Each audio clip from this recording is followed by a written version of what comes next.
وجه شوي د عدم رغبت یو دا وخت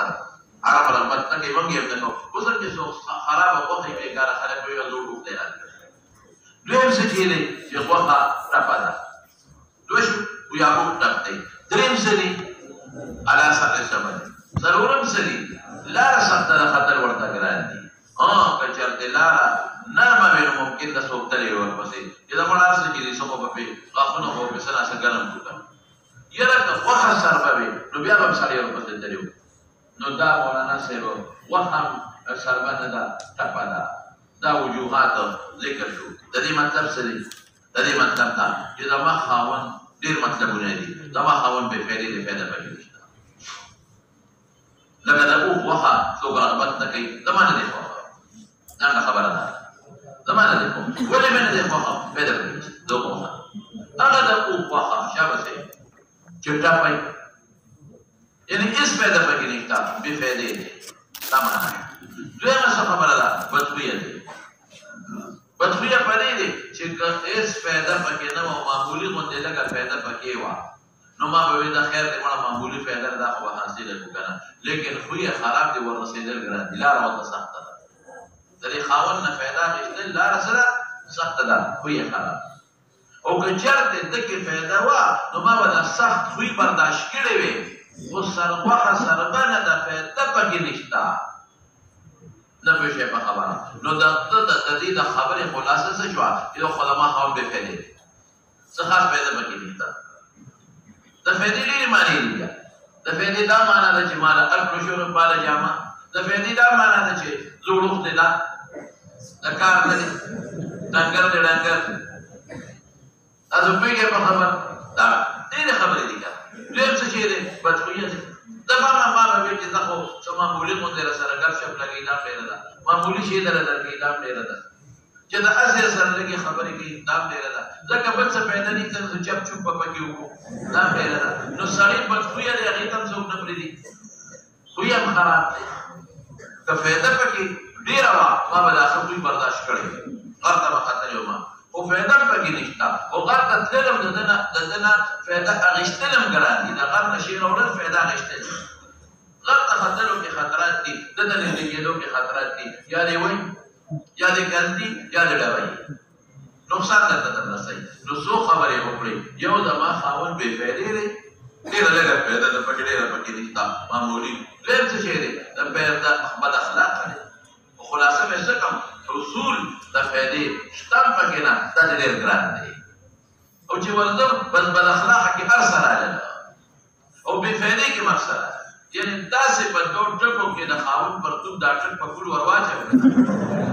داسې دوه ټکو کې د ظالم لور هر څه خلاص کړه چې فایده پکې نه که نو بې فایدې لفظ څنګه اخلاق یې کمل د قول نه د فعل نه د مال نه د وجود نه د ازدواجي کیفیاتو نه ټولې فایدې پکې نشته او بل یې څه عجیبه وکړه اخلاق خراب اخلاقو کې څه راغلی اصول ممکن نه دی اصول ممکن څه معنا ډېرې معنې یې دي ما نه کتل کوي ما ته بد وایي ما وهي ما ټکوي رسېدل ورته ګران دي نه راځي کور ته په ټیم کې د ده خپله فایده واله د ټولې خبرې پکې راغلې نو د خاوند د بد اخلاقۍ داسې تعبیر یې وکړه داسې تعبیر چې هغې په شان تعبیر څوک کولی نه شي او داسې د خاوند د بې فایدې تعبیر یې وکړه په ډېرو لږو الفاظو کې چې خاوند بې فایدې دی په هېڅ صورت کې د نه فایده اخېستل ډېره معمولي ده او تشبیه د وایي د اوښ سره ورکړو بیا ټپ اوښ او غوښه چې په غار د پاسه پرته دي او درېیم څه اصول ورته ممکن نه دی اخلاق ډېر زیات خراب دي اصول دې نه وي چې اخلاق خراب دي بلکې لفظ د چا استعمال کړه اصول ممکن نه دی خبرې ورسره نشم کولی لاس نشم وروړی خبرې نشم کولی څه شی دې غوښتې نشم ورکول خو لویه خبره ده خو غر ته ختل دي او سخت غر ته ختل دي قالت ثانیته دویمه څه وایي زوجي زما خاوند دی نو مې کپشه دې لاندې راکېد کې لیکلي څه ضرورت یې نه راغله زما خاوند لا تبصو خبره وو زه خو د هغه خبره نه خوړم خبر نه مراد د هغه حالات دي ولې تاسې وعده وکړه وی اني اخاف یریږم الله اذره چې بیا به پرې نه دم بیا به فل سټاپ نیمت لګیا بیا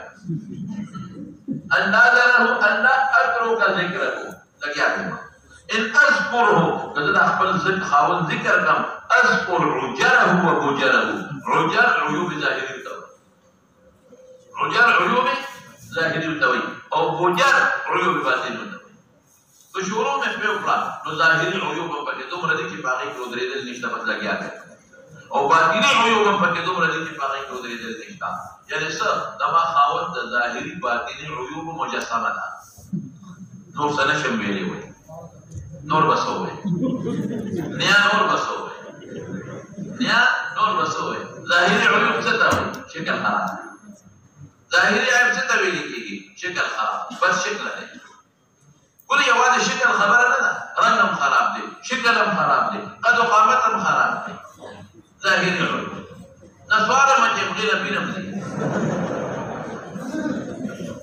نسواري دی خدای وایي نسواري دی خپله کوي ویږي په خبر ترخلو کې وخت دی هغې نه کوي ویږي په خبر دا ټول عيوب دي که دې ته عیب وایي ځان نه صفا کوي صفایي هم نه کوي پاکوالي هم نه کوي اعلام هم نه یعنې دا ظاهري عيوب او باطني عيوب څه ته وایي بد اخلاقه دی اخلاقي خراب دي باطن کې بدخویه دی کنځلمار دی جګړمار دی خبرې سرسمې په نقد نه کوي زما چې کوم حقوق دی هغه ماله نه راکوي نو دې نه پاس په دې د ظالم نور هغه د خاوند ذکر وکړه چې دې باندې کتاب نه لګېږي بس ظاهري عيوب څه د ټولې دنیا عیبونه پکې یو ځای کې راغلي دي نو شکل یې ښایسته دی زمانه دی خوا دا مطلب شي خوی هم خراب دی زمانه دی خوا د رغبت پکې ورسشته دی نه طالبین نه پې دې ورواړوله ویږي پرې به نه ځم دلره یعنې داسې عیوب دي که نه داسې عیوب چې بیا به پکې بدلېدل چې بس لګیا دی ان اذكره قد ذكر كم اذكر عجره وعيوب ظاهري ده وعيوب باطني ده ادري ما سوي زوجي ده ما خاون جدي العشاء نقو لور به وقف دي عشان قبل ده وجهي وكده به مقامه باي سليم كده وكده فكل طويل احمق چې کوم لفظ دی دا محمول په دغه نه دی په قاعده کلیه قاعده کلیه باندې محمول نه دی کله سړی لنډي وي او به وقف کله سړی لنډي وي اوسي به وقف کله وګړي وخیال تاسو هیڅ خبره نشته نو دې څه کې دی عشان نفس ته وایي چې وګړي هم وي به وقف نو لوړ دی لوړواله عیب یو ګونه لوړواله عیب یو خدای عام په اندازه کې لوړواله دی دا خو بار کې دا په تاسو کې لوړواله می لنډي وي نه دا هغه لوړ دی چې هغه بالکل په دروازه راځي سره راځي بهر دروازه سجده نه دا هغه او لنډي هغه نه چې هغه پټخلي تاسو عام کوم ټول لنډي هغه نو نبی صاحب لنډي نه دي دا دې وړه یو شی دی یو ځل یو چې په واچوا یو چې یو خپل به وایي ما کې دا هغه چې تکوین مې درته په خبره کې ما خبره کې خپل کار کوم دا کومه ډوډۍ کړې ده په پایا دې په دا دې کړې ده کنه چې دا دې او خپل ډوډۍ نه ده کړې پلان دا ډوډۍ نه پلان زمانه د مخ کې شته پلان ډوډۍ د څه کار کوي ها نه ده ما ده په مخ کې وې مې دا ډوډۍ ستاره مې دا ده مخابر هو دی دته تاسو دا کار دا بیکار مړه تاسو څه پکې را څه سبا راغلی ها زوجي خاوند ما انا عشان نقو به وقوف دي لور دي یعنی څه شکل یې سړی ته نه دي او قمقل ګور اسونه ان انطقوا تدنطقوا کنطقوا او خبرې کوم څه خبرې سره پاره چې دا ما څه ضرورت دی مال کولنه نو خو طلق طلاق نه ډوډۍ کوم استرا کوي کجامه کوم طلاق نه او کومته مچې سړیا لکه مې باندې لکه شپه ده کنه زمام سره کوم دي طلاق درک دې درسه په تماچه طلاق وډاکه وان اسكت او کچپېما دغه نه کومه خپلینه صوبه سم طلاق ملويږي او کچپېما نو اورلق او اویدان ده اویدان سمانا حاجت مې نه پوره دي یو چې معلق شي اویدان شي نه بری نه لاله نو نه بری ما چې دې مې خپل کی نه مې پریګدي چې ګرځان د بل سبا اویدان حاجت مې نه پوره دي نه پېښې په خبره څونه زبردستی په دی ونه د پیګي عشان شکر یې ولا ذکر کا چې خو طویل دی وګ او به وقوف اما قلم ټول صفاتونه ولا ظاهر کې شکل هم او باطن کې هم او ان انتقو د جبه نسپیره دی دا معلومه شوه چې د خبرې کوم نو سختګورې بدګورې بدخویه دی نو طلاق ملاویږي او که چپې ما نو معلق شومم دی اویدان دی شومم دی دا هم معلومه شوه ما له څه شی نه راکوي اویدان دی او بل دا دی چې زما خپل کورني چې حالات هم نه پوره کوي سړی نامرده دی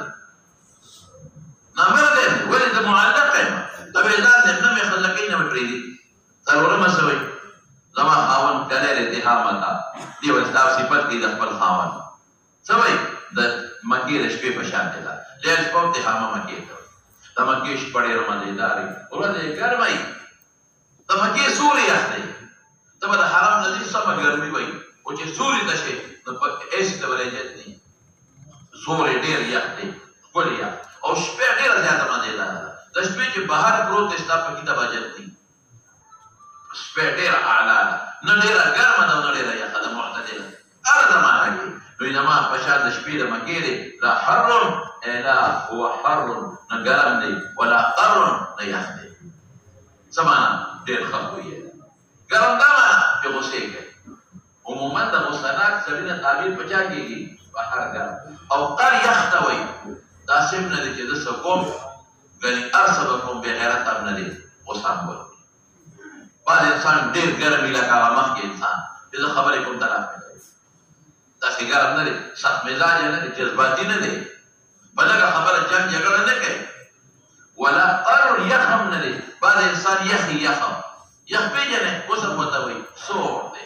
څه مطلب که ښځه هر څه کوي دې پروا نه ساتي که ښځه هره ګناه کوي دې پروا نه ساتي که ښځه هر څه جرم کوي نو دې یخ پخ دی بس خاندي بېغیرت یخ بېغیرته ته یخ باچا سوړ دی هلکه پوهېږې که سوړ دی بېغیرته دی چې ښځه څه کوي کوي به نه هغه څه غلطي نشم کولی بیا غوسه هم کوي معتدل دی اعتدال والا انسان دی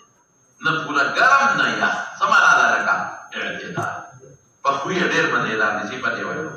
داسې نه کوي چې بېځایه وهل ټکول کوي او بېځایه شرمول کوي او غوسناک دی او داسې نه کوي چې زه څه کوم نو ما ته پوره ازادي ده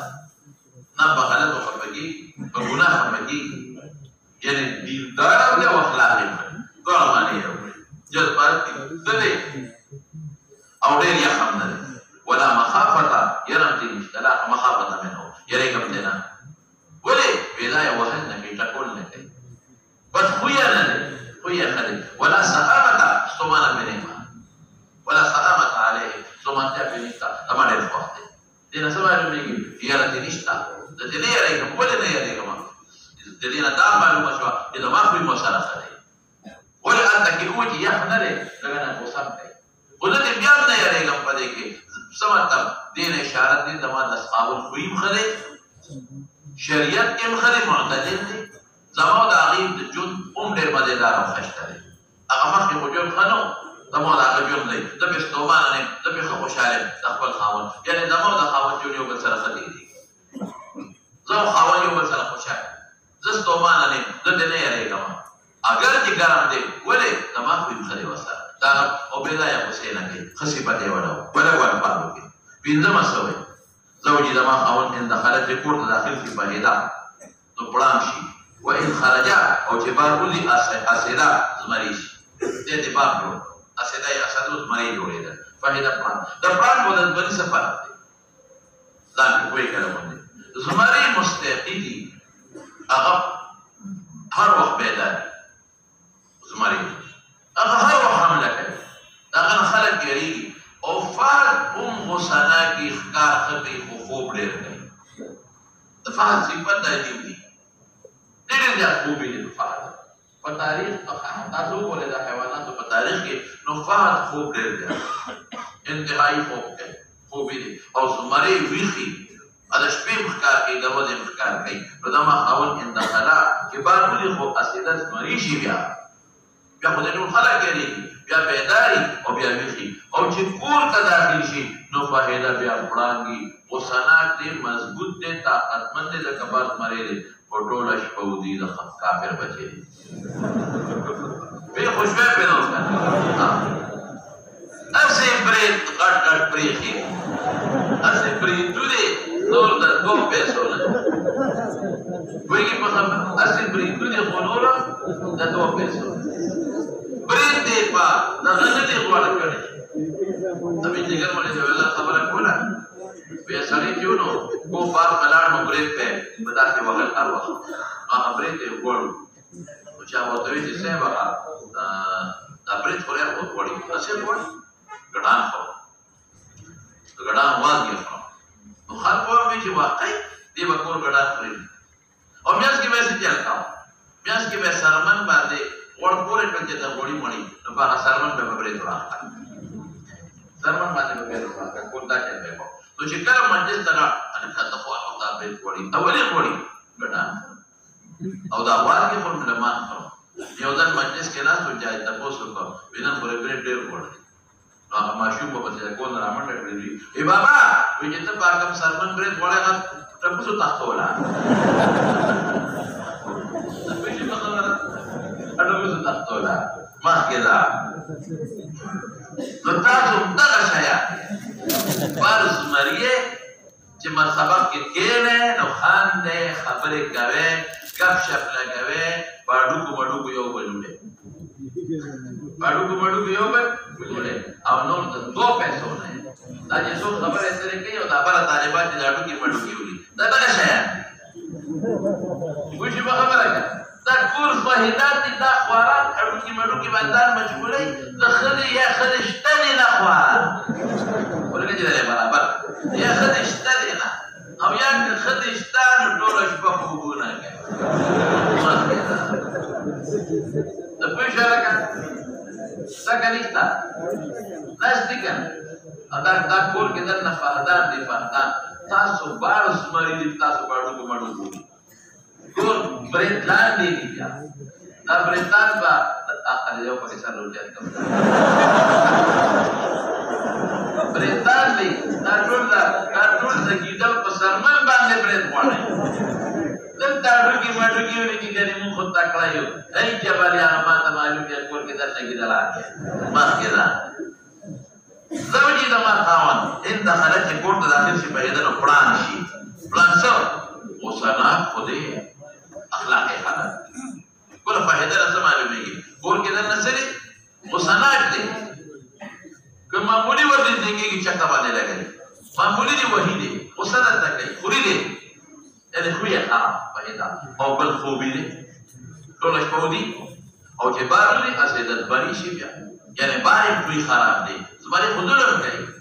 زمانی خود یادی کئی زمانی خود پردی حقوق کئی نو غاسب او ڈاک دے بار خلق تیری زمری دا سوکنا نزدیکی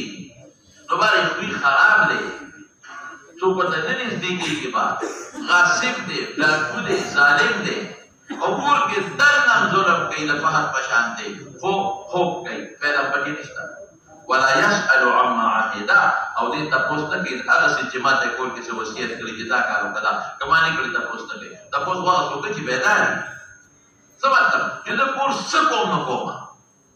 جسا وصیت کړي مانی کړي تاسو معنا نه کوي ولې تاسو کوي خو بیا دې زم خپل حق وارم کړ نو دې خدای بالا خیال دې شپږه مسوي زوجي دما خاو ماشاءالله دې خاو کو جنازه ولا خود دې خاو کو جنازه ولا خود ان اکلت خوراک لفا ران غفتل لفا يلف لفا ران غفتل ران غفتل سره کنایت اکل نلا یعنی اغا درستخان او اغا صادر کے ڈوڑے نفریدی مونڈے راون گاڑی کے در دیرے جامع نمانی کتاب اللہ در راون چی کتاب پکی خلا غفتے لینے شیبیا اللہ اکبر نو لفا تان غفتل کئی وین شریبا او کسکر کئی نو اشتفا در اوخ پشان سکر ہوتا وی چی پا یو ساس کی اڑے رسی رسول خمسی بنے والا اوپر اکول دے دیر خوراک دے تو جو خوراک سوک دے گئی تو خوبا میر پہ قانون دے خوراک سر موجود کے سفرہ پیدا کی تو خوبا میر پہ اور جو خوب یا سر دیر گئی نداغن دنیا کار کر دے گئی تو خوبی سر تک لئی اور جتن دیر خوبی اگلے سمجھے گئی نو دی دادی ان اگلا خوراک کی لفظ سیل میں نان غختل گئی تو دیر فیدے شوی یو حریص دے حریص دے اقول دي اکل ډیر کوي ور سره دا چې خوب بیا ډیر کوي وجودي غړ ته ډیر خوراک سو کوي هر وخت وجودي پړوي او چې وبس کی اشتفص تسې مسکی لوح مکمل تشي او بشر په یو ساس کل کوي یعنی څه شي دی لکه حریص دی غړ ته سانډا دی سوډا دی خوبي دی دا ورپسې دا او چې سملی ماشاءالله التفا نو بدن صادم راواجه پرستک بدن راواجه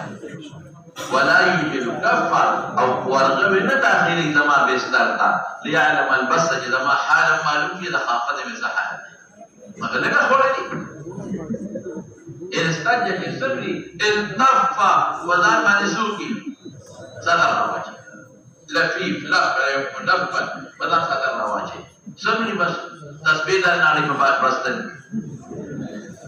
ولا یجو کفا لا یولجو نداخلی دما بستر دا کف دما تر کف را خول کی او دما پا وجود بسلاس ما سرا کائی او سپگی مگرانو باسی لیعلم البت دما حال معلوم جد خامت با دادی خلق پسر که ہم سپگی مگی نشتا قالت السابعہ وہ مسوئی زوجی دما خاون غیایا غیایا څه ته ویل کېږي د دې معنا هم ده چې اوږد او بې وقوف دی اوږد دی او بې وقوف غیایا یا عیایا شک نه راوینه دی عیایا بیا نامرده ته وایي نامرده دی غیایا اوږد بې وقوف او عیایا معنا څه نامرده عنین دی دوره بشر طبقا قمقل قمقل كل داء له داء هر مرض د مرض د دنیا کې څومره بیماری د ټولې په دې کې پرته ټوخیږي دې زکام ده دې واړه بول ده نه بیږي خېټه کې ده دړي مړه خو چې څومره بیماری ده د طالبانو د ټولې په کې پرته كل داء له داء شجع کې مفعول مطلق یا شجع کې د زخم کوي شجع په سر کې زخم ده او فلا اصل کې دې ته وایي چې د تورې هغه مخ راوړي فلا دغه زخم کوي مطلق او جماعت کله لکه یا ټول لکه جمع کوي په سر کې هم په وجود کې سمانا شوا روبي لاله غیا یو څه به وقوف دی وګدم دی او به وقوف شکل خراب دی او قمقل یا آیا نامرد دی تخرب مثال دی تبع قمقل دی قمقل نقول تختا كل داء له داء ده بیماری جرد كل داء پورا داسې خبره په دې ونه بیا ټوکېږي ته وایي هر مانس پکې پروت دی او بیا خو سنا کوم د خدای وایي داسې انسان په پکې چې خپل سره گزاره کوي په سر کې دی وایي دومره خو سنا کوي یا فن کې په بل دې زخمي کوي داسې وایي نه کوي چې اسی اول کوي زخم پیدا کوي اتم سوي زوجي لما او المس الف لام عوض د مضافین دي یعنی مسو ارنبا مسا کول د سوي د سوي په شان دي پوس وجود دي سبا باندې لاس راکړی کنه نو وجود پوس وی نرم دي وجود پوس ته نرم دي په نه خوږیږي ما د په نه خوږیږي وجود کلک دی او ما د سره لاس ته خبر راکړي هو کوي دا د ټول په طبقه کې داخل ما ته معلوم دی زوجي خاوند ما المس اربعه ذي مس ثلاث د وجود د سوي په شان دي سوله خصيبه دی ولا نرم دي د وجودنا نرم دي بلاست او سره خوان کوي د بنه خوږي مال بلاست او سره خوان راکړي تمام او ځکه دا ظاهري شکل خپل دی اشتري والريح ريح ذرنب او بوی د مشک دی نسواري نه دی سیګریټي نه دی د ځان صفای کوي د وجود صفای کوي په دوه ټکو کې څه مصیبت ولا ظاهري شکل او باطني ډول نشته د ریح مراد دا مو په دا معنا وغیرہ چې وجود صفا ساتي نه اخلاقي وینا مراد څه دی لکه ولې بوی دي څه مطلب چې ما له ډېرې لکه ظاهر کې انسان عطر صادق بوی دي دغه رنګې ډوډۍ راکوي خوراک راکوي جامه راکوي نرمې خبرې کوي د دین خبرې کوي د شریعت خبرې کوي د ښو اخلاقو خبرې کوي د بوی نه مراد ظاهري بوی هم دی او باطني بوی هم دی باطني بوی ښه خوی دی نه پوهېږې په خبره المست مس ارنب د سوي لکه د بل په شان نه دی چې لاس ته شمال وړی دا بل په شان نه دی چې نږدې کېدل راته جرم ښکاري دا بل په شان نه دی چې ګوتې ورونو ته لاس ملاوي نه په ملاس ته زه خوشحاله ظاهري شکل د نزدېکت هر څه پکې شته ورېخ ریخ زر نه وي صفایي هم ده وجود صفا ساتي بدبوی هم لري او بوی نه مراد څه دی اخلاق یې ښه دي ما ته ډېره فایده میلاوه ها نهمه سوی زوجي د ماښام رفیع العماد اوږدې ستنې والا دی اوږد قامت والا دا هغه طویل عشنق نه دی دا کنایه ده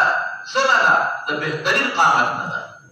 رفیع العماد یو دا چې طویل وي دا په مقدم کې استعمالېږي او رفیع العماد هغه وجود چې مضبوط وجود او د صفت وجود دی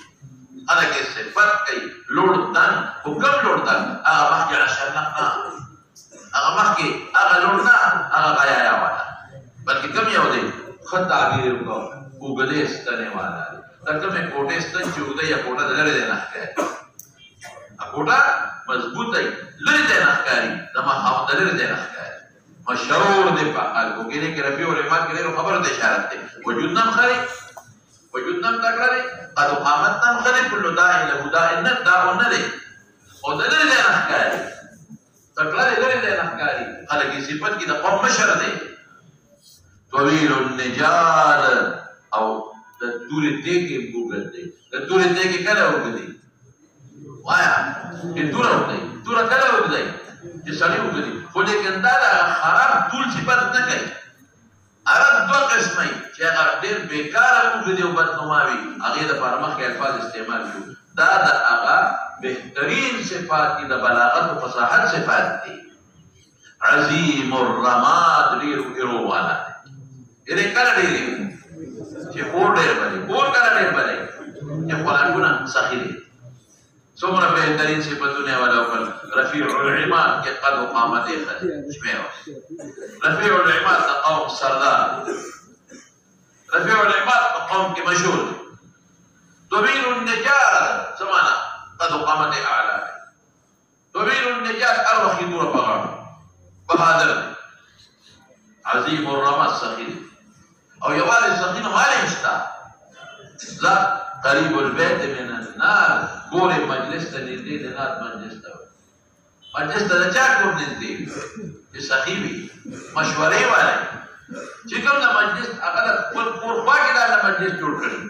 چې خلک زما خوا ته راځي ډوډۍ پې وکړم خلک زما خوا ته راځي چې خوب پې وکړم خلک زما خوا چې مشورې را سره وکړي نو څه قریب البیت من الناس سخي دی مشورو والا دی مالدار دی قالت العاشرة لسما سوي زوجي مالك لما خاون مالك نوم مبارش وما مالك دا هغه وخت استعمالي کې چې صفات لپاره تعجب لپاره مالک څه شی دی مالک خير من ذلك مالک دې ټول نه غوړه دی له ابل وخاني كثيرات المبارك ډیرو مبارک والا مبارک یې مده مبارک دا څه ته وایي د بوخت املاس ته زیاته نو په یو مبارک کې ډېر وخان دي نو دا څه شی دی لکه دا کثیرات المبارک مبارک ډېر یعنې مالدار او په مال کې بیا د وخانو نه قیمتي مال بل نشته نو خان دي او یو بلې خبرې ته اشاره وکړه قلیل کثیرات المبارک چې وخان په خپله وایي قلیلات المصارح لږو مصارح والا بار نه سري په کور کې دننه ولا تیاروي دا ولې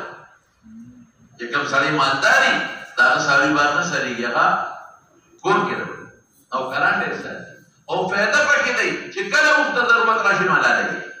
چې بار سري خو د هغه به خوراک ته ضرورت وي پیو ته به ضرورت وي نه به استعمالوي چې دا په کور کې دننه دا مالدار دی دې حلالول هم کوي دې بیم خلکو له ورکوي لږو مصارف دي چې لږو سرندونو وانا واذا سمعنا چې واورېده اوښانې صوت المزهر اواز د باجې اواز اوري باجه کوم ځای کې غږېږي چې وادي کنه چې وادي باجه غږیږي نو چې اواز د باجې ووري نو ایقان نه یقین راشي د اوښانو انهن هوالک وجود به مونږ جمع د خالقتون ده ولې خلق له اوښانو ورکوي دومره سختی دی چې چا کې وادي اوښ ورکوي چې چا کې وادي او خوشحالي وي اوښ ورکوي نو چې د باجې اواز واوري نو اوښان وي بس اوس به مونږ ورکوي چې انا ځکه دا د خوشحالي په قوم کې راغلې ده او دې اوښان ورکوي نو څه وي یو خو مالدار دی دویم سخي دی او ډېر مالدار دی اوښانو والا دی چې اوښان وي ګډه کېلی پکې په خپله راځي او بل دې څه معلومه شوه چې خلکو له ورکوي اوښان هم خلکو له ورکوي پوهې خو شوې که نه 11 سوی ام زرعه زوج ابو زرع لما خاون ابو زرع دی فما ابو زرع نام تعجب دپاره وي القارعة من قارعة تعجب دپاره اناس من حلي الاذني رقیږي د کالونه وګونه ده وګونه مې د کالونه ډکې او انا رقیږي غوږ چې کالي درانه وي نو په غوږ کې مې درانه دی ولا رقي الا غوږ وکله رقي مولانا صاحب چې درون شي اناس حرکت کې د کالونه جمع د حلي ده وګونه ده یعنې وګونه مې د کالونه ډک دي څه مطلب شو چې ما د کالي ډېر کالي راغلو وملأ من شحم او ډک دي د وازګې نه عدودی مټې ده ما مټې مې د وازګو نه ډکې دي خوراک هم ډېر خوراک هم ډېر زه خوشحاله یم ورسره وبجحني دې خوشحاله کړې بجحني خوشحالول دا چې اخلاق یې ښه دي خوی یې ښه دی کالي راوړي ډوډۍ راوړي هر څه راوړي فبجحت الی نفسي ظاهرداري نه کوي زړه راته خوشحاله دی یو خدای چې دا خاوند د ظاهر نه د ښځې خیال ساتي زړه نه ساتي نه د ما نه خوشحاله دی نو چې زړه خوشحاله وي نو خاوند ظاهرداري نه کوي چاپلوسي نه کوي زړه نه مې خوشحاله دی بجحني دې خوشحاله کړې ما نو فبجحت خوشحاله دی ما ته زړه ما زړه مې خوشحاله دی څه معلومه شوه مولانا صاحب شابه دی یو خاوند مالدار دویم دې څه معلومه شوه چې هر قسمه شی راوړي مټې به د وازګې ډکې دریم دې څه معلومه شوه زما سره مینه او ظاهرداري نه کوي زړه نه خوښ یم زړه مې خوشحاله ساتي وجده وموند دې خاوند مالدار فی اهل غنیمت په غریبه کورنۍ کې غنیمت تصغیر د غنم دی ګډو چیلو غنیمت تصغیر د چا دی د غنم په لږو ګډو چیلو والا کې ګډبارو کې وموند لږو ګډو چیلو والا غنیمت نه کوي بشق په بد حال حال کونې بشق الانفس په بد حال پلار کړی وجده وموند د ابو زرع نیمالره فی اهل غنیمت په اهل د لږو ګډو چیلو کې یعنې زه یو زمیندار کور کې وم زه په یو غریب کور کې وم باندېسیانو کې وم غریبو کور کې وم په بد حال وم پلار کره مې حال ډېر بد و نو فجعلني دې وګرځولم فی اهل سهیل وعتیت ودایس ومنقن کم کور نه بوتلم ځان په اوس پوه کا سهیل څه ته ویل کېږي اس ته وایي د اس اواز ته وایي شڼېدل عتیت څه ته وایي د اوښانو د خپو اواز ته وایي ذو عتیت دایس څه ته وایي دا اوس غوبل ته وایي چې دا غنم پې غوبل کوي نو غوبل په چا خلک کوي په غویانو منقین څه ته وایي دوه معنی دي یو منقي د ګډو چیلو او د چرګانو وزنو ته وایي یو منقین انقا صفایه ته وایي غلبیلونو ته وایي څه معنی دې بوتلم ویې په اهل لاسونو کې دغه لاسونه دي او دې وګرځولم په اهل د عتیت کې د اوښانو کې دغه اوښان دي او دې وګرځولم په اهل د دایس کې د غویانو کې د غویان دي وکړه او دې وګرځول په اهل د منقن یا منقن کې ګډو چیلو او چرګانو کې او یا د غلبیلونو کې غلبیلونه هغه چا کوي چې غنم پې سفر کوي یعنې دغه دا څلور ورسېدونه دي د اهل د سهیل د اهل د سهیل څه معنی اهل د شڼېدلو اسونه اهل د اسوید اهل د ذو اسوید څه به وایي اوښان اهل د دایس توبل اهل د چا ذو دایس ذوات دایس چې غویان دي اهل د منقن یا منقن د غلبیلونو یا د ګډو چیلو د چرګانو په دې اهل کې وګرځولم یعنې دغه دا یې هلته یې بوتلم څه مطلب ډېر مالدار او دا نه چې ګنې زه د مالدار کور هم ځکه مې قدر کوي د غریب کور نه یې ووتم فعنده اخلاقو ته اوس ګوره د ده په خوا کې چې زه خبرې کوم فلا اقبح ما ته د قبح نسبت نه کېږي چې خبره دې خرابه وکړه بعضې سړی په خپلې ښځې ته وایي ګډې وړې دې وړي سوچ کوه په خبرو کې خولې د ګل جوړی دا نه وایي که زه هر قسمه خبرې کوم نو فلا اقبح ما ته د قبح نسبت نه کېږي ما رټي نه زما د خبرو قدر کوي ګوره بعضې وخت کې د ښځې خاوند په دې جګړه راشي چې ښځه خبره کوي خاوند یې ورټي ما نه رټي زما ما ته نسبت د قبح نه کوي ما رټي نه زما خبرو ته غوږ ورکوي زما خبرو له توجه ورکوي زما خبرې په غور اوري وارقد چې کله ودشم فاتصبح سبا پورې ودېم ما د خوب نه وباسي دا دې چې د شپې پاسه دا وکړه پاسه دا وکړه یوازې جما خو نه هغه شی راوړه دا شی راوړه دا راوړه ما د شپې د خوبه نه وباسي واشرب چې وبس کما دا نه وایي چې ما راوړه یا اوبه یوازې نه دي جوس اوبه هر څه پکې راغلي فأتقنه پورا ځان شی راوړو پورا ځان شی راوړو څه مطلب شو مالدار دی څه مطلب شو کالي پر راچړي دي څه مطلب شو خوراکونه هم راوړي وازونه ډکې څه مطلب شو اخلاق یې ډېر ښه دي زه چې خبرې کوم ما ته زما نه رټي په خبرو خبرې ته غوږېږي څه مطلب شو چې د شپې مې هم نه پاسوي او که زه جوس وبس کړم ما ته نه وایي چې مخکې دې ولې وڅښلی بعضې خاوند په دې خفه کېږي او دا هم نه وایي چې ټول دې ولې وڅښلی ها ام ابي زرع خواخيه ده مور ده ابو زرع فما ام ابي زرع سودا تعجبا وي ركومها رداح دفايلو خلاقي رداح ددي دفايلو ركوم سده ویلي کی چارګوري وته موای خدای په چې کوم کې په خلک اچي مو د چارګوري وای غټ منګي دي غټ چې په پکې شار وي او هغه نه جمله وباسي او کوچ نو لوخي د پایو دا غیره دا هم کولا غټ دا هم کولا نو کولا والے کې نه دا ډکوالي نه ده نو څه مطلب چې ساوي دې دا غیدان وبيتها کور دا غي فصاح فراخ یعنی خواخه من ځان خپل کور د فراخه کولې کور کې فراخ نه کله چې ساوي پکې نو کرانی پکې نو کران فراخ کور جارو کول غواړي او د پایو لوخي غټي دتي ابن ابي زرع زياده ابو زرع زي فزياده فما ابن ابي زرع مرجعه كمثل الشطبه زيد ملاستاري بشان د زيد راخلو د سانګي دي ناره سانګا یادو ساته د عربو سړی نری خوخي خدي قر سروي خوخي دا عربو قانون دي الکه نری خوخي جوړ ډبل ني اورل غټ ني دا ارجع خپل دیوالي او خدي خر سروي خوخي نو زید ابو زرع څه شي ګورا مرجعه زید ملاست د پشان د زید راخلو د سانګي دي چې کوم ځای سانګه راکوټه غسل راکاږي ان ګوره مبارکه وکړه دومره دی چې سمبلي لکه یو سانګه چې کوم ځای پرته وي دونه خو انسان کې دی نه شي او مطلب یې څه دی شابه چې ډېر نری تشبهه مړۍ د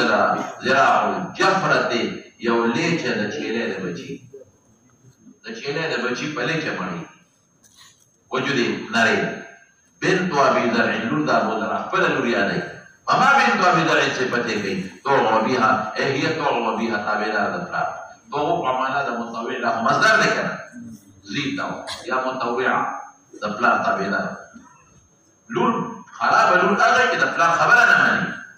پلار کوم دی ورکی دا په خپای د پلار تابعدار وتوغ امها د متابعدار بند بچو دا غټ صفت دی ومن کسائها د قوال د صادر د مور دی د مور صادر پر لګیږي څه مطلب شو سربدا یعنی زما صادر پر لګیږي سربدا وغیر جارتها وصدا گاونډه وہ گاونډه کله وسکیږي وای چې اخلاق دې کړه نو گاونډه یو خو دا هغه لورسونه خلا زموږ سره حسد وسره کوي غبطه وسره کوي گاونډه وته وسره جاریه ابي زرع وینزل ابو زرع فما جاریه ابي زرع لا تبص حديثنا تبسيسا نخوري خبر د مخبره ورو راز دا زمون خبرې نه خورئ د کور رازونه مو به نو باسي کور رازونه به نو باسي پوهېږئ رازدار داسې بیل د خدای راکړی یعنې خواښې بهترینه ما ته جدي ته نه خپل لور کې زوی او لور تابعدار په اخلاقو دواړه زوی او لور ښه په وجود باندې ښه خوشحاله وینم ښه ده ولا تنقصو یا لا تنقصو میرتنا تنقیصا زمون خوراک نه کموي په کمولو سره خوراک کمول څه ته وایي چې غلا کوي غلا نه لا تنقصو یا لا تنقصو میرتنا خوراک زمون په کمولو خوراک هم نه کموي غلا نه کوي ولا تملأ بیتنا تخشیشا نه ډکوي کور زمون د خسو خاشاک کور د خسو خاشاک نه ډکوي څه مطلب کور ته باسي د دې نه څه مطلب شو چې د خواښې نه خوشحاله یم چا پسې د خاوند نه خوشحاله یم د زوی لور نه خوشحاله یم د ویلدې پورې قالت خرج قوت ابو زرعه دا خاوند یعنې د مینې خاوند په داسې حال کې الاوطاب چې د لوښي د پیو تمخذ شربلي شو کوچ یې ویستلی شو شربت پېژنئ هغه لوښي شاربي کوم وخت کې ښځې لوښي شاربي پېشمني عموما ښځې پېشمني لوښي دې وخت کې موسم یخي او قانون دا دی چې کوچ کوم وخت کې د پیو نه وځي یخ وي اوس هم زموږ دا خلک په اوړي کې په پیو کې واوره اچوي نو بیا ترې کوچ وباسي دغه وخت موسم یخي نو ووت زما دا خاوند په داسې حال کې له اوطاق د پیو لوښي چاډوري تمخذو شربلي شو شربت دا چې کوچ او کوچ کې وباسي فلقيه ملاقش یو ښځې سره په لاره یو ښځه په مخه ورغله معها د هغې ښځې سره ولدت دوه بچي وو لها د دې ښځې خپل پردي نه وو دوه بچي وو کل پخدین په شان د پړانګان پړانګ ښکلي وي خشتی د هغې په شان خشته وو یلعبان دې دواړو بچو لوبې کولې من تحت خسرها د لاندې د تشي د مور د تشي دا سره برمانتین د دوه انارو سره انارو نه مراد صدیه د مور د دواړو بچو د مور د تشي لاندې د دوه انارو سره لوبې کولې انارو نه څه مراد دي صدیه یعنې د مور سینې دي ماشومان بس ابو زرع طلق نماله ترا د مینې خاوند را ونکاحها هغې په نکاح واخیسته خاوند له څه اعتبار خاوند له څه اعتبار بس هغې په نکاح واخیسته د بچو مور او زه یې پرېښودم فنکحتو ما نکاح وکړه بعده پس د ابو زرع نه رجلا یو بل سړي سره بل سړي سره مې نکاح وکړه سریا دا مالدار دی دا هم غریب نه دی رکبه شریعا سور شو په اعلی اس باندې شریع اعلی اس ته وایي چې د هغې نه قیمتي اس بل دي پته ولګېدله چې ښه پهلوان دی دا په اس د سورلي کې خو شهسوار یې پته ولګېد چې مالدار هم دی بل څه دی شهسوار هم دی او اعلی اسم ساتي واخذ خطيه اعلی نه د خطي اعلی نه دې ته وایي په عربو کې قیمتي نه دې ته خطي وایي منصوب ته وایي خط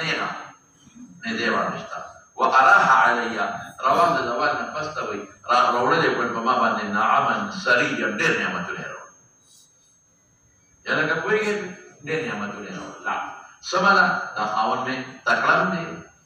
دا خاوند مې مالدار هم دی دا خاوند مې بهادر هم دی خاوند مې اعلی اسم لري دا وجود نه هم ښه دی شهسوار هم دی واعطاني ما لا يراقل من كل رائحة د هر بوی نه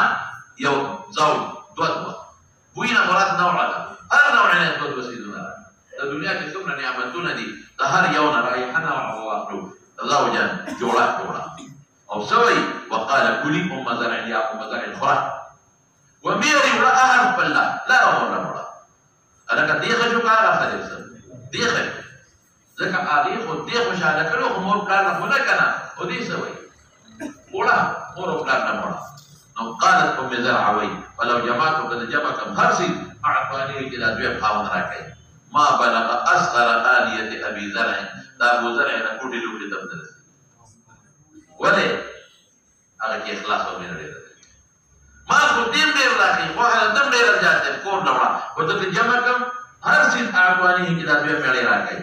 ما بلغ أبو بدر السيجرة كودي لوخي لا أبو ذر كودي لوخي زو داخل لك إحسان داخل لك إخلاص تبدأ السيجرة.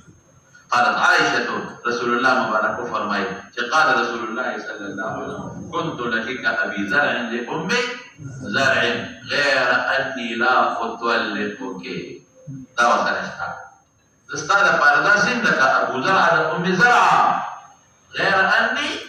لا أطلقك. أبو زرع لأمي زرع للطلاق والقول وزبط قال الطلاق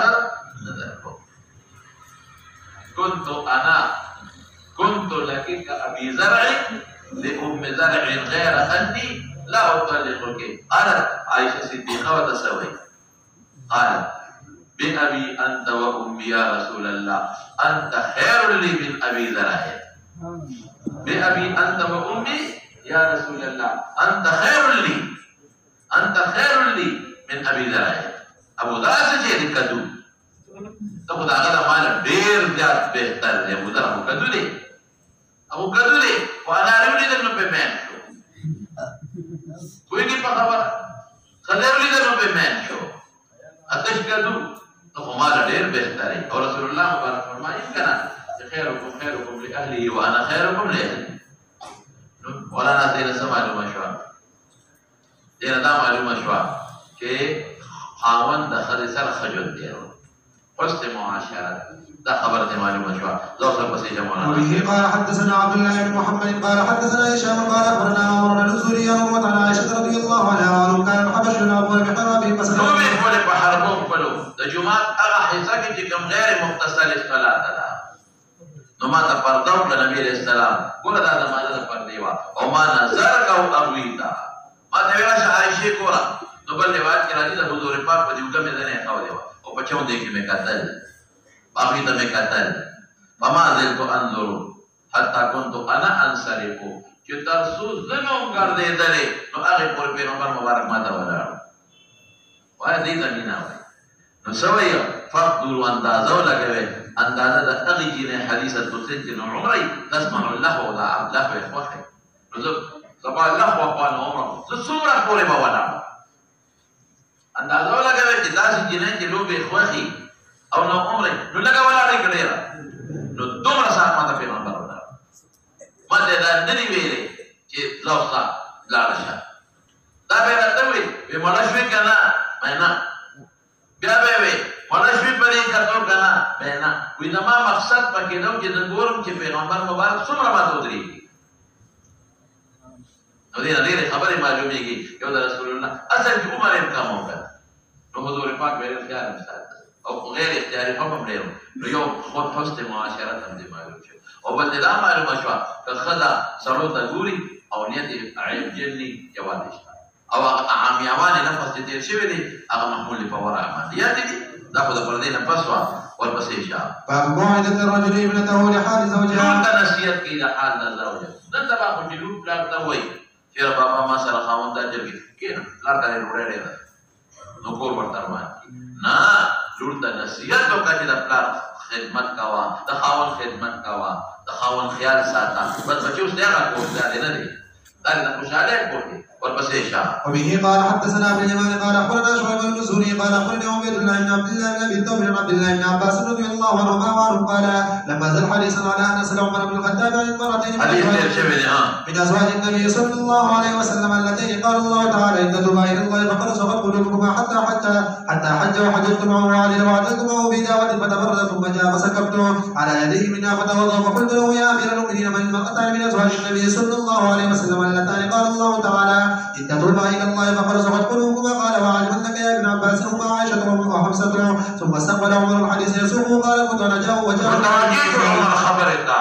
يسوقه ذكر إلى حديث خبر ذكر جاء الحديث أنا وجاء من الأنصار ببني أمية بن زيد وهم من أوائل المدينة وكنا نتداول النزول على النبي صلى الله عليه وسلم فينزل يوم وينزل يوما فإذا نزلت بيته عوالم كذا لا ولكن طريق عثمان تجوز شوما من خبر ذلك اليوم من الوحي وغيره واذا نزل قال مثل ذلك وكنا معشر قريش نغلب النساء ولما قدمنا على الانصار اذا قاموا تغلبهم نساؤهم فطبق نساؤنا ياخذنا من ادب النساء من اخلاق الاطهار من الدخل فخفت على امراتي فرجعتني فانكرت اواز میں اس بخلا تمہارے جواب ما انکار وکړو بس مې وکړل چې ما له جواب راکړي رجوع کوي تاسې مه کوه تاسې وکړه قالت ما ته وایي ولې مه تنکرو ته ولې نه ګڼې چې زه تا ته رجوع کوم تا له جواب در کوم تا له مشوره در کوم والله ازواج د انسان په یراجعنا هغه پیغمبر نه جواب پیژني مراجعه داسې مه کوه داسې وکړه داسې مه کوه داسې هغه مشوره ده وإن إحداهن ولا هجران کوي پوره ورځ شپې پورې دا هجران د بغض په وجه باندې خپله خفه شي دا مطلب دی چې هجران د پیغمبر سره بیبي به څنګه هجران وکړي بعضې وخت خپله خفه شي نو خبرې نه کوي دا نه چې بدې شي هسې خبره نه غواړي بس بعضې وخت انسان په ټینشن کې پروت وي که نه بعضې وخت انسان به یو پریشانه وي نو که ته ورسره خپل پلار هم ورسره خبرې کوي مور هم کوي مور یې ما لږ یو پرې پرېږده د ما طبیعت خراب استاد جی مالک پرېږده د ما طبیعت خراب نو پلار او مور استاد سره به بغض نه وي بارې چې ته جنګ کړي نو یوازې والې خوښي سوچ او فکر کې پروت دا معنا ده نو او یاره مانا دې خبرې ما وی او خو د هجران خدا هم کېدی شي چې پیغمبر نختې خفګان هم کېدی شي دا به څه وشي وقلت لها قد خاب فعل ذلك منهن ثم جمعت عليه ثيابي ثياب صادر مادر دي فنزلت مدينه تراب شبتي فدخلت على حفصه فقلت لها يا حفصه ان غالب احداكم النبي صلى الله عليه وسلم اليوم حتى الليل قالت نعم فقلت قد شبت وحزنت يوم ترى خطوه فغالب لا نجي يوم ترى جنگ او قصي خفقان کله بنده غوسه شي خفقان راځي ته کور دې کړه معنا ما په تاسو د مخ کې ویلو ورپسې جام فدخلت وحزنت وتأمرين ان يغضب الله لغضب رسوله صلى الله عليه وسلم وتالي لا تستكثر النبي صلى الله عليه وسلم ومراجعه مكوان ولا تقول حجران مكوان وسليل ما بدأ جسد وحي ما نقوانا او دو قد لبي تاجرا عند خبر الاستاقة ورنجع عيشتا يقول أولا استاقة بل محبتي في غمار الذي يريد عائشة أريد كانكي فأغدا كارون قيل غير نخفجي كان تقول خفجي ولا بغتشيان قال عمر كنا قد تحدثنا أن غسانة أهل غسان يا ملك غسان كي هرقل لها أدلوا تنعلون والكي المتجب كرادها فنزل صاحب الأنصاري يوم الودي فرجع إلينا عائشة وضرب بابي ضربا شديدا وقال ورفض فخرجت إليه فقال قد حدث اليوم أمر عظيم قلت ما هو أجاء غسان قال لا بل بل أعظم من ذلك وهو طلق النبي صلى الله عليه وسلم نساءه وحسنت فالكنت أظن لا يشبه أن يكون فجمعت عليه ثيابي وصليت صلاة الفجر مع النبي صلى الله عليه وسلم ودخل النبي صلى الله عليه وسلم فاعتزل فيها ودخلت ولا حدث فإذا يتبكي فقلت ما يبكيك لم أكن حذرتك هذا أقل قلت النبي صلى الله عليه وسلم قال لا أدري ها هو دعوة تدل في المشروع فخرجت فجئت إلى المنبر فإذا حولت فقلت ما يبكيك ما لم يقول هذه خبرنا أتوقع لقد كنا نبيكم قالت لا أدري ها خبردار تتميل هو لا ندري بهذه المشروع بعد خانك وجد تسميم فوري وهام فخرجت فجئت الى المنبر فاذا حولوا ورغم يبكي بعضهم فجلس معهم قليلا ثم غلبني ما اجل فجئت المشروة التي فيها النبي صلى الله عليه وسلم وقلت لغلام له اسود يستاذن فدخل الغلام فكلم النبي صلى الله عليه وسلم ثم رجع فقال كلمت النبي صلى الله عليه وسلم ذكرت له وصمت فانصرفت حتى جلس مع الرجل الذين عند المنبر ثم غلبني ما اجل فجئت فقلت للغلام استاذنه ما فدخل ثم رجع فقال قد ذكرتك له وصمت فرجعت فجلس مع الرجل الذين عند المنبر ثم غلبني ما اجل فجئت الغلام فقلت فدخل ثم رجع اليه فقال قد ذكرت له وصمت فلما وليت منصرفا قال اذا الغلام يدعوني فدخلت على رسول الله صلى الله عليه وسلم فاذا هم مجنون على اموال حسين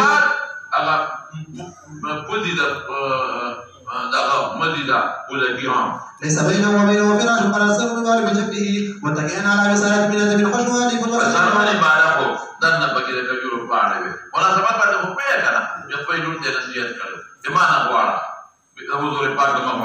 فسلمت عليه ثم قلت وانا قائم يا رسول الله صلى الله عليه وسلم فقد نساك فرفع يدي بصره وقال لا فقلت الله اكبر ثم قلت وانا قائم استانس يا رسول الله وده پیغمبر مخکې خبره نشي کولی استأنس لك د اوس او د الفت خبرې لږ خوش طبیعتي وکړم چا به ها لو رأيتني وكنا معشر قريش وكنا معشر قريش موږ په ښځو غالب زورور وکړي مونږ به خود زمونږ مخکې خبرې نه شوې کولې چې مدینې ته رالو نو یو قوم اهل مدینه چې په هغې ښځې زورورې نو چې دا ویې نو موسکې شو نبي علیه السلام څوک مې قلت یا لو رأيتني که تا لیدې وي که نه داخل شو په حبسې فقلت لها ما ورته دا خبره وکړه چا پسې لا يغرنك إن كانت تجارتك أوصل منك وأحب إلى النبي صلى الله عليه وسلم يريد عاجلا فتبسم النبي صلى الله عليه وسلم فجلست حين رأيته تبسم دومره یاره فکر ته فدا دوله له موسکې شنو کې ناشته ما ورفعت بصري في بيتي فوالله ما رأيت في شيء يرد البصر غير هذا نظر راکاږي د مینې څه شی پکې نو سیوا دی او څو سرمنونه درې فقلت يا رسول الله صلى الله عليه وسلم ادعو الله فليوسع على أمتي فإن فارسا ورون قد وسع عليهم قوم الدنيا وهم لا يعبدون الله فجلس النبي صلى الله عليه وسلم فقال وفي هذا أنت يا ابن الخطاب إنه ذاك قوم واجب طيبات من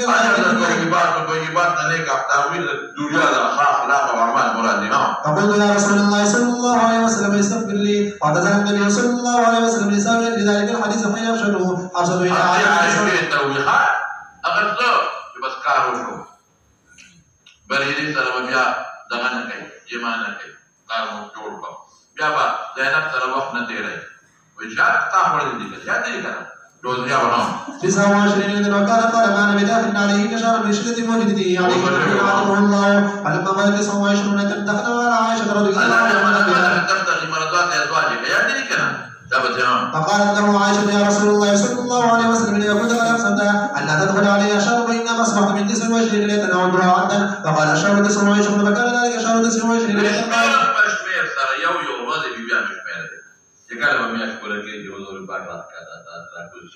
قالت عائشة سبحان الله تخير المدائن ولما كنت امرأة بالنساء فاخترت وخير النساء كلهن فقلن مثل ما قالت عائشة باب صوم المرأة بنت زوجها تطوعا نفلي وجهك خذ نسي بغير تخاوند إذا نمني وليه تخاوند جماعة ده ولي حرشتا وتفوز بدي كي أفرزي بغير تخاوند إذا نمني بيش إذا ولي حقي أمقدم علماوي مشورة وسلكي بيختار خبر ده وبه قال حدثنا محمد بن قادر قال اخبرنا عبد الله قال اخبرنا عمر بن الرحمن بن ابي هريره رضي الله عنه عن النبي صلى الله عليه وسلم لا تصوم المرأة رمضان عشاء الا باذنه باب اذا باتت المرأة مهاجرة فراش زوجها وبه قال حدثني محمد بن بشار قال حدثنا ابن ابي عدي وشعبة سليمان عن ابي حازم بن ابي هريره رضي الله عنه عن النبي صلى الله عليه وسلم قال اذا دعا الرجل امرأة الى فراشها فتتجهها غلطی د خدای دي چې ایام دا چې غلطه مطالبه نه کوي په هیڅ کې طلب کوي نو دی ولا او جماع وسره نه کوي قدر جماع مطالبه کوي لا طاعه لمخلوق بمعصيه الخالق فلذلك بالعنت تر سبب پوری شابه وبه قال حدثنا محمد بن عرانة قال حدثنا شعبة قال رسول الله النبي هريرة رضي الله عنه قال النبي صلى الله عليه وسلم اذا باتت المرأة مهاجرة فراش زوجها لا تطعم المناكر حتى ترجع باب لا تزر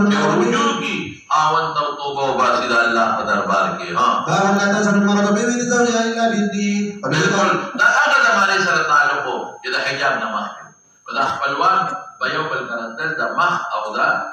سر د عورت نو کنه نو د خاوند د اذن نه بغیر څوک نه پریږدي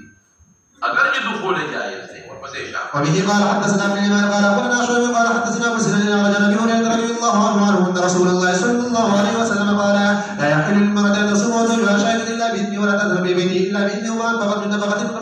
عن غير امره فانه يؤدى اليه شطر ورواه مسلم في الخاوند اذا نجي نم ثواب دلیل کېږي شابه ورواه مسلم ايضا عن موسى عن ابي هريره رضي الله عنه بصومه باب وبه قال حدثنا وسدد قال حدثنا اسماعيل قال اخبرنا النبي عن ابي عثمان وسلمة رضي الله عنه عن النبي صلى الله عليه وسلم قال كنت على باب الجنة فكان عامة من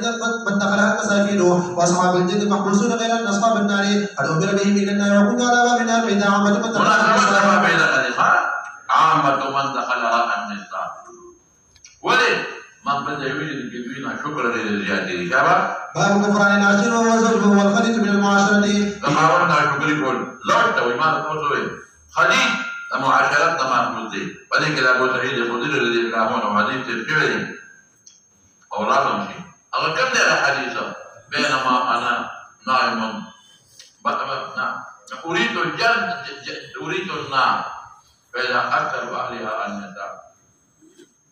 قيل بما يا رسول الله؟ قال بكفرهن. قال يكفرن اللعب بين يكفرن العشير. لو احسنت الى احداهن الدهر ثم رأت منك شيئا قالت لا ما رأيت منك خيرا قط. شابتي. وبه قال حدثنا عبد الله بن يوسف قال اخبرنا مالك عن زيد بن اسلم عن عطاء بن يسار عن عبد الله بن عباس رضي الله عنهما انه قال حسبت الشمس على عهد رسول الله صلى الله عليه وسلم وصلى رسول الله صلى الله عليه وسلم والناس معهم فقام قياما طويلا نحو سوره البقره ثم ركع ركوعا طويلا. قال عبد الله بن عباس وأمدني حديث الوقتني الوسطني الفاظ ابو سعيد الخدري لما نقول لها ثم رفع مقام قياما طويلا ودون القيام الاول ثم ركع ركوعا طويلا ودون الركوع الاول ثم سجد ثم رفع مقام قياما طويلا ودون القيام الاول ثم ركع ركوعا طويلا ودون الركوع الاول ثم رفع مقام قياما طويلا ودون القيام الاول ثم ركع ركوعا طويلا ودون الركوع الاول ثم رفع ثم سجد ثم صلى وقد جدت الشمس فقال ان الشمس والقمر ايتان من ايات الله لا يخسفان للموت احدهما لحياته فاذا رايتم ذلك واذكروا الله. قالوا يا رسول الله صلى الله عليه وسلم رايناك تناولت الشيء في مقامك هذا ثم رايناك تكاكا فقال اني رايت الجنه اريد الجنه فتناولت منها ركودا ولو اخذته لاكلتم منه ما بقيت الدنيا ورايت النار فلم اراك اليوم وانطلقت ورايت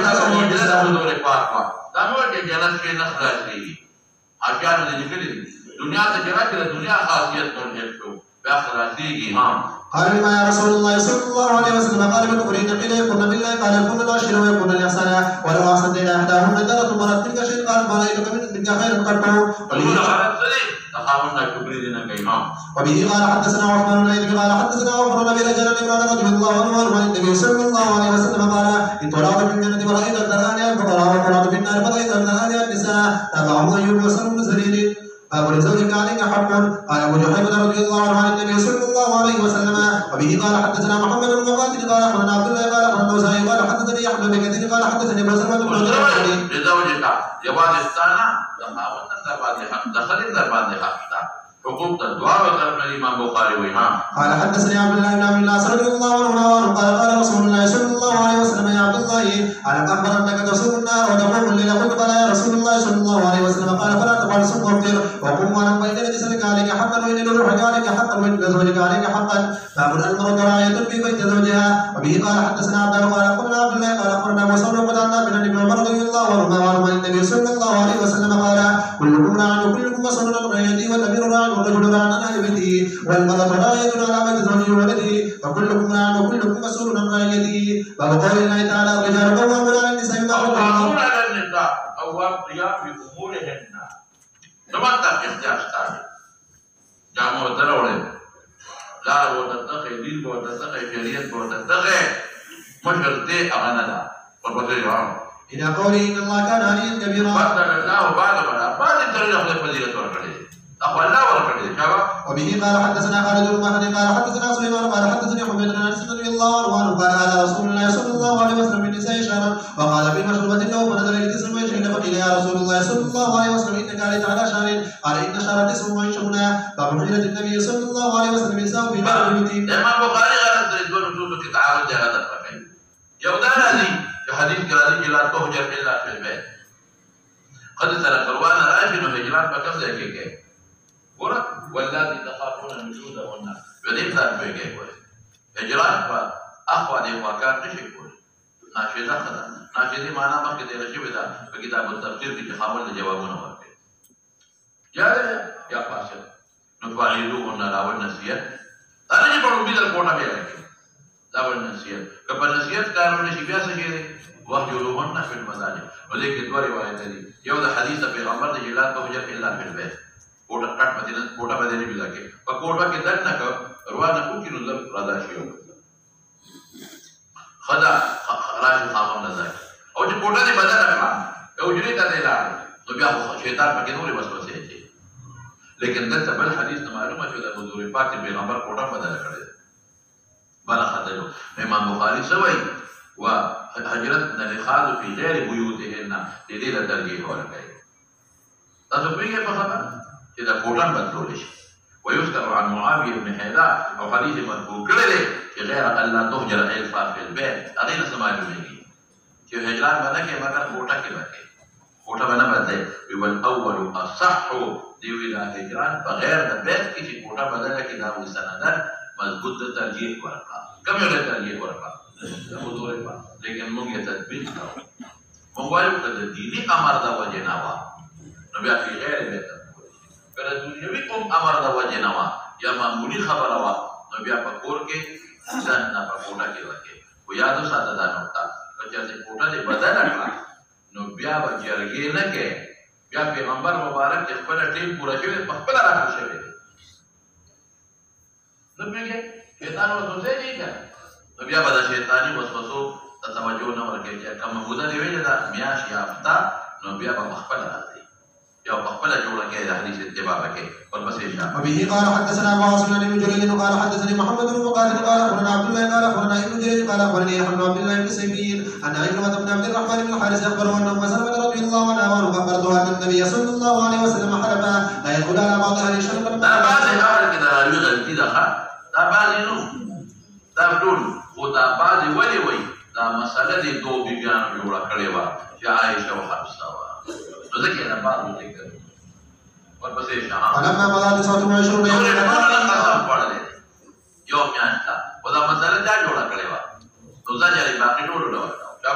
غدا عليه انه راح فقيل له يا نبي الله صلى الله عليه وسلم حلف ان لا تدخل عليه كشهر قال ان شهر يكون 29 يوما وبه قال حدثنا علي بن عبد الله قال حدثنا مروان بن معاذ قال حدثنا ابو يعقوب قال تذاكرنا عند ابي الضحى فقال حدثنا ابن عباس رضي الله عنهما قال اصبحنا يوم نساء النبي صلى الله عليه وسلم يبكينا ان كل امراه منهن ايه فخرج من المجلس فاذا فجاء عمر بن الخطاب فسأل النبي صلى الله عليه وسلم وفي غرفة له فلم يجب أحد ثم سلم فلم يجب أحد ثم سلم فلم يجب أحد فناداه فدخل على النبي صلى الله عليه وسلم فقال قل قد نسائك فقال لا ولكن عليت منهن شهرا فمكث 29 ثم دخل على نسائه فهو ما يكره من ضرب النساء وقوله يضربون ضربا غير ما بي دريم نمبر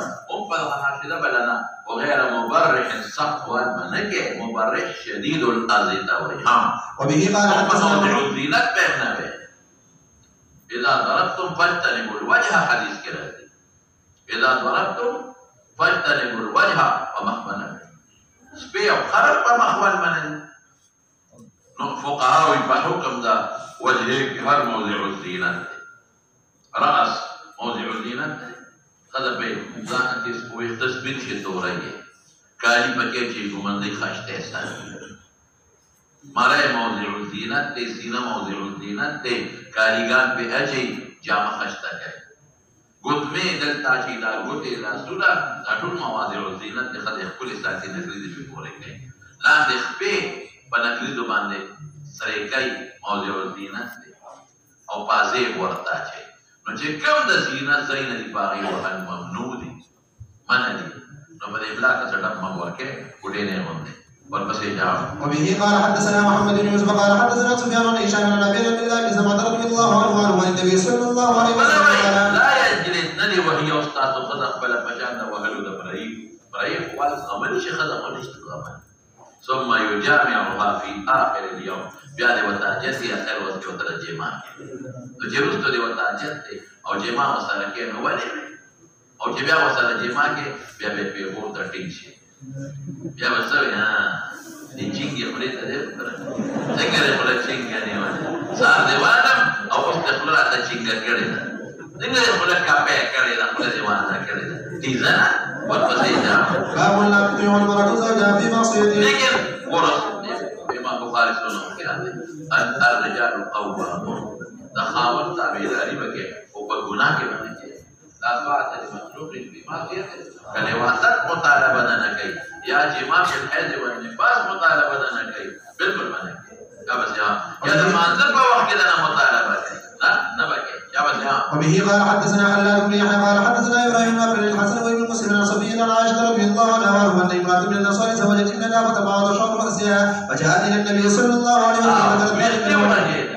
نوران النبي عليه السلام فذكرت ذلك فقالت ان زوجها موري وجه دي خاون کې د معذور دی ما ته حکم بیا رسول په شارها چې وخت ولا بسر کې ولا نو دا خذو وخت د سر انسان وخت ولا ګل ګنا ده قال لا انه لعن الموصلات وموصلات رسول لګي د وخت د خذو په وختو کې هغه موصلات چا د لګي هغه څوک هغه لعنت دا خاون خبر به پدې کې نه مانه لا طاعت لمخلوق في معصيه الخالق دا یو بل وایي باب قوله وإن امرأة خافت من بعدها نشوزا أو إعراضا وبه قال حدثنا ابن سلام قال فيريك يو خدا تخاولنا نشوزا دبوغز جما سر بوغز كي أو إعراضا ما نعراض كي نسنجري والمسيشا قال أخبرنا أبو معاوية فلا جناح عليهما أن يصالحا بينهما صلحا وصلح خير صلح غير قسمنا لي يا ذي خاوند وجدك دبل خداك وكمان تلاقنا يا وزوج مثلا خلق ما تلاقنا فكأرى طريقة صلح إجابة زيهم قال أخبرنا أبو معاوية عن هشام عن أبيه عائشة رضي الله عنها وإن امرأة خافت من بعدها نشوزا أو إعراضا قالت هي المرض يكون عند الرجل أساس لا يستكثر من هذا السرير لفائدة السرير نيخ واقع أو إرادة الطلاق إليه ويتزوج غيرها وإذا أخذ ودي أمسك طلاق مناكا ومساته طلاق مناكا ثم تزوج غيري فأنت في العلم من النفقة عليها كما لا نفقة لمرأة كيتا حلال والقسمة لي أو تبقى حل كذا قسمة كما القسمة تمرأة كيمينا كوا وإذا طلاق نمرأة كوري كوا دا يو قسم دي كوري دا سري إذا خير الأولى نفقة كي محليك جماع كي محليك كنا كي مكوا وطلاق نمرأة كوري أيو بل سورة دار يقول على سنة دير سورة نيري فقد فلا جناح عليهما أن يصالح بينهما صلحا والصلح خير بس كل أمور الناس